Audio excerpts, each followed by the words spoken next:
یہ معلوم ہوگا کہ جب سوویت یونین ٹوٹ چکا، 9/11 کا واقعہ ہوا، تو میں نے اس وقت بھی عرض کیا تھا، پوری قوم کے سامنے عرض کیا تھا کہ اب پوری دنیا عالمی تغیرات اور تبدیلیوں کے لپیٹ میں ہے، اب نئے انقلابات رونما ہوں گے،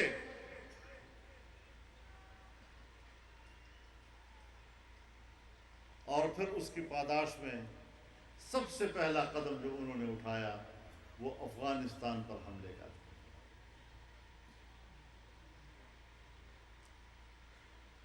اور اعلان کیا کہ ہم 3 مہینے کے اندر اندر ان دہشت گردوں کا صفایا کر دیں گے اور افغانستان کو آزاد کرا دیں گے، 3 مہینے کے اندر اندر۔ جس طرح ہمارا خان کہتا ہے کہ میں 3 مہینے کے اندر اندر کرپشن ختم کر دوں گا، یہ 3 مہینے، ضیاء الحق نے بھی کہا تھا 3 مہینے کے اندر الیکشن کرا دوں گا، 11 سال تک بیٹھا رہا۔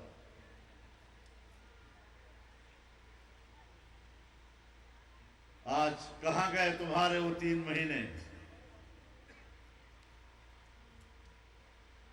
آج امریکہ بھی، یورپ اور ناٹو یہ سب شکست کھا چکے ہیں۔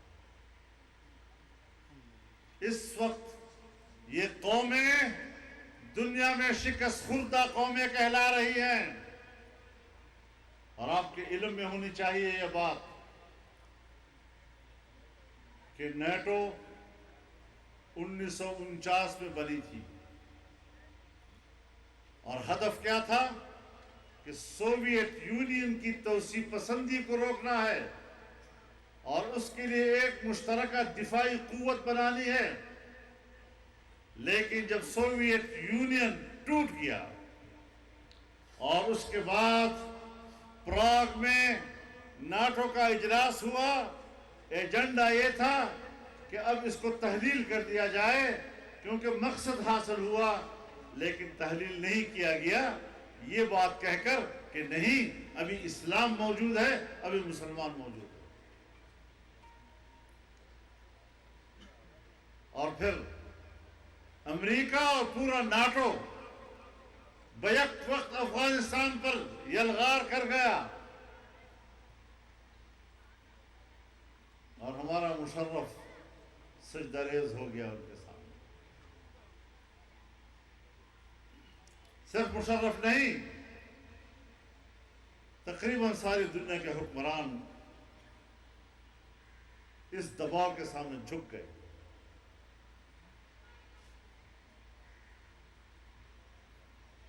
20 سال جنگ لڑی گئی،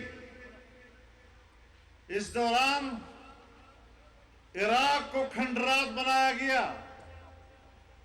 اس دوران لیبیا کو کھنڈرات بنایا گیا، اس دوران شام میں جنگ چھیڑی گئی، اس دوران یمن اور سعودی عرب کی جنگ چھیڑی گئی، اور یمن کی پشت پناہی کی جا رہی ہے سعودی عرب کو اپنے دباؤ میں رکھنے کے لیے۔ لیکن افغانستان میں شکست کے بعد کم از کم ایک بات آج آپ اور ہم اس اجتماع میں اتفاق رائے سے کہہ دیں کہ آج کے بعد امریکہ کا سپر طاقت کا ٹائٹل ختم ہو چکا ہے۔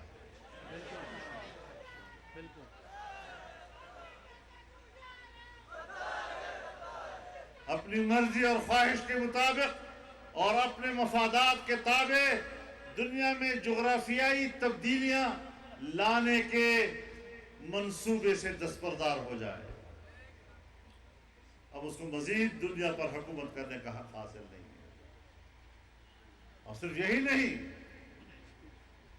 جو لوگ انسانی حقوق کے نام پر انسانی حقوق کا قتل کرتے رہے، جو لوگ امن کے نام پر خون بہاتے رہے،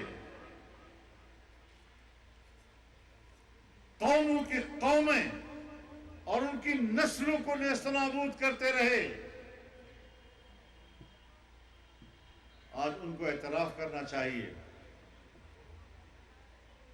کہ وہ جنگی جرائم کے مرتکب ہیں. ان کو اعتراف کر لینا چاہیے. کہاں ہے عالمی عدالت انصاف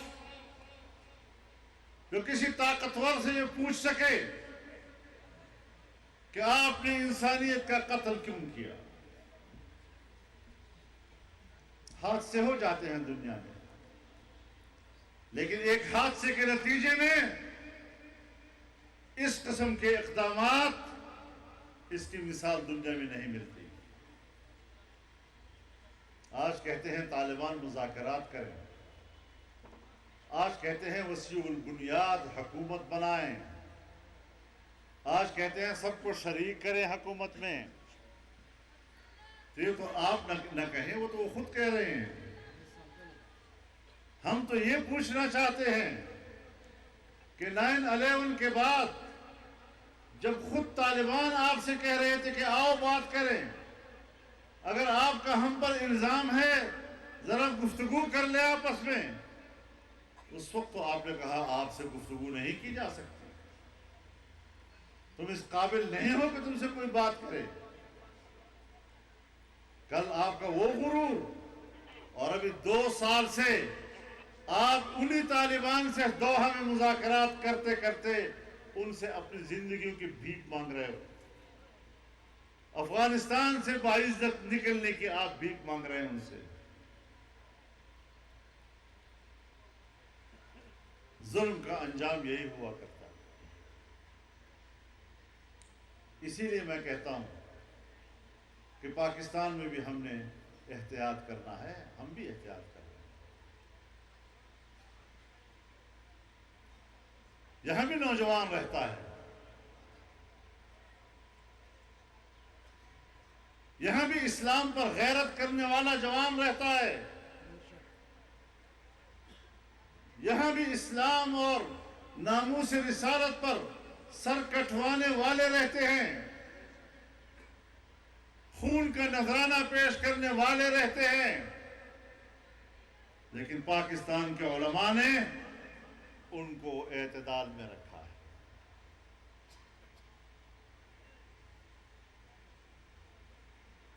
لہذا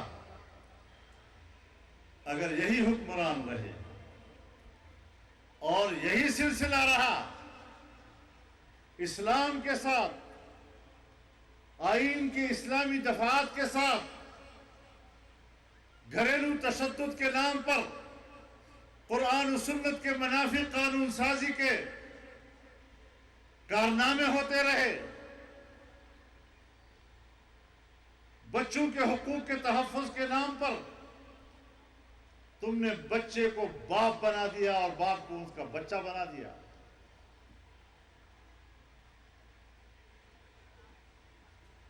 وہ باپ جو گھر کا سربراہ ہوتا ہے،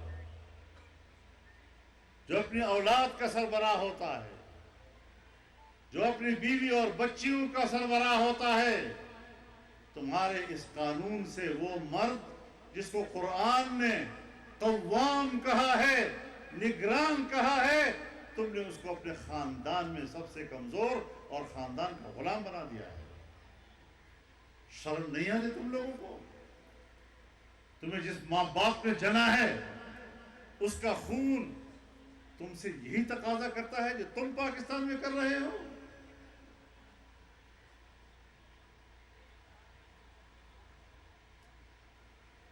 انگریز نے بھی 1860 میں جب ہندوستان پر ان کا قبضہ تھا،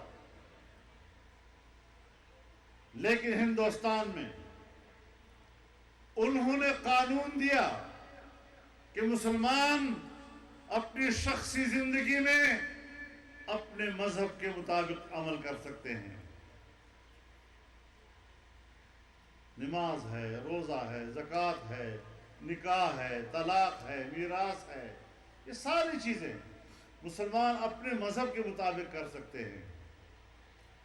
لیکن پاکستان بننے کے بعد یہاں کی اسٹیبلشمنٹ نے، یہاں کے آمروں نے ایوب خان کے زمانے سے لے کر اب تک ایسی قانون سازیاں کی ہیں کہ اب وہ کہتے ہیں کہ تم اپنی شخصی زندگی میں بھی قرآن و سنت کے تابع نہیں ہو، ہم جو قانون پاس کریں گے چاہے وہ قرآن و سنت کے خلاف ہو، تم نے اس کے تابع رہنا ہے اور اس کی پیروی کرنی ہے اور اس پر عمل درآمد کرنا ہے۔ اس لیے پاکستان بنا تھا۔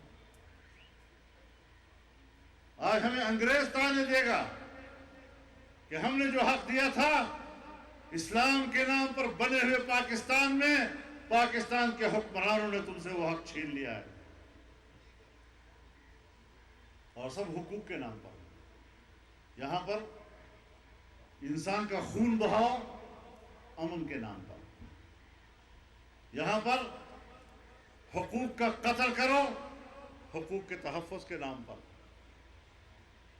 سب سے بڑا رہنما یہ قرآن و سنت ہے، صرف امت مسلمہ کا نہیں، تمام انسانیت کا۔ اگر غیر مسلم نے بھی قرآن و سنت سے رہنمائی حاصل کر کے نظام بنائے ہیں یا رویے اپنائے ہیں، وہ کافر قوتیں بھی کامیاب ہوئی ہیں، اور مسلمان ہوتے ہوئے جس نے قرآن و سنت سے روگردانی کی ہے وہ ناکامی کی طرف گئے، وہ غلامی کی طرف گئے، وہ اپنی لی گئی آزادی اس کو دوبارہ غلامی میں تبدیل کر رہے ہیں۔ میرے محترم دوستو، ہم جب بات کرتے ہیں ناموس رسالت اور ہم جب بات کرتے ہیں ختم نبوت کی، تو ایک تاثر عام کر لیتے ہیں۔